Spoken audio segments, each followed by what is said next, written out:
President Joe Biden and Vice President Kamala Harris have joined forces at a rally in Virginia as they push for abortion rights. Kamala Harris have joined forces at a rally in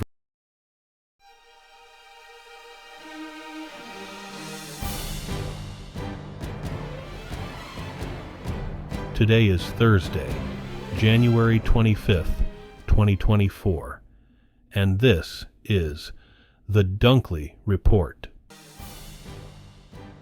President Joe Biden and Vice President Kamala Harris have joined forces at a rally in Virginia as they push for abortion rights.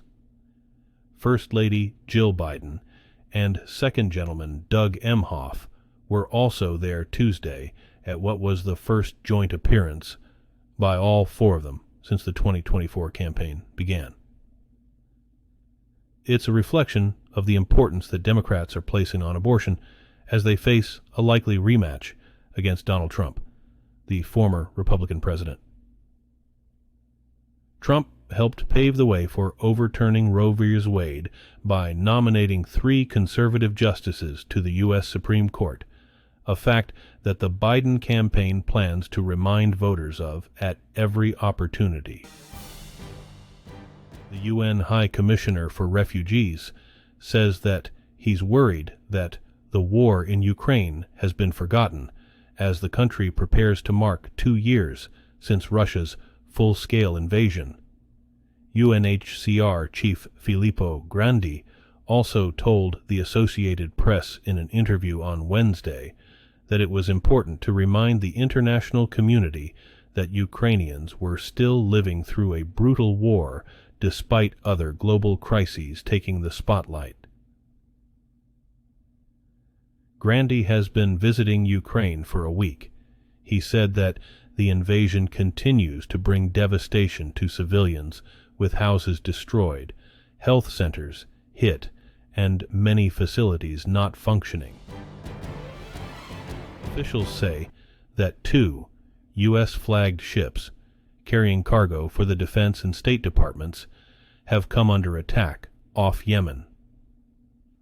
The U.S. Navy intercepted some of the incoming fire, blaming the attack on Yemen's Houthi rebels.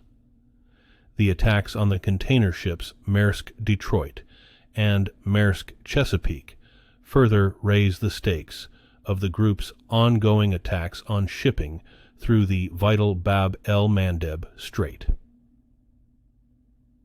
The U.S. and the United Kingdom have launched multiple rounds of airstrikes seeking to stop the attacks.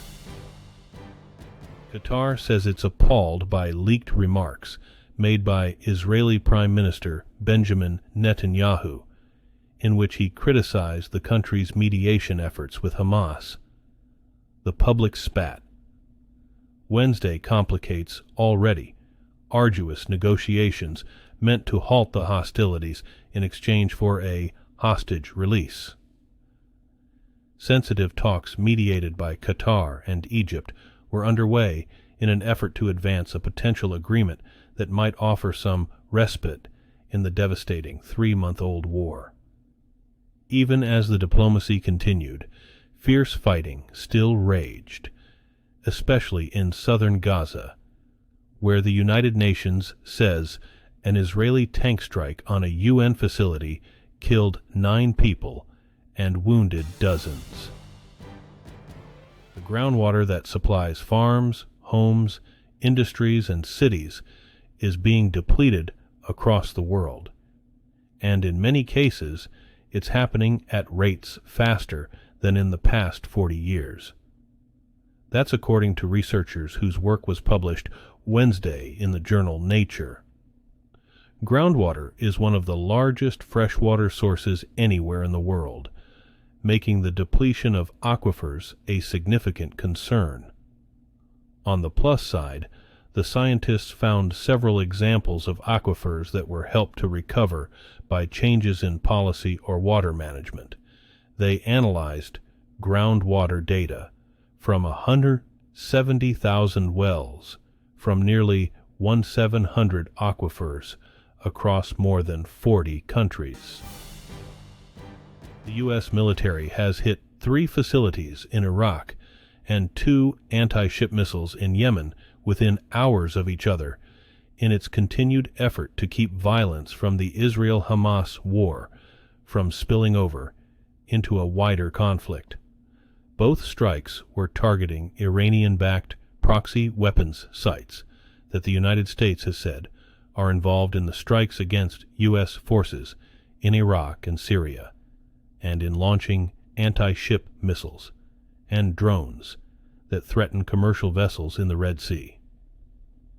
The strikes came hours after the U.S. said on Tuesday that militants fired 2 one-way attack drones at the Al-Assad air base, injuring U.S. service members and damaging infrastructure.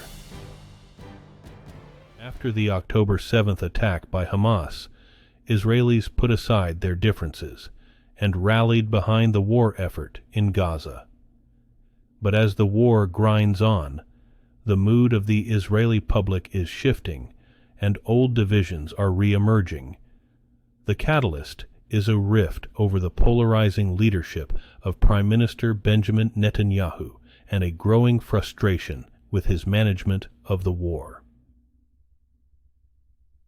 More Israelis have begun to attend anti-government protests and to call for immediate elections.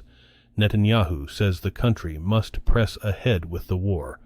Critics say he is dragging out the fighting to stave off corruption charges hanging over him. The United Nations chief is warning Israel that Prime Minister Benjamin Netanyahu's rejection of a 2-state solution will indefinitely prolong a conflict that is threatening global peace and emboldening extremists everywhere.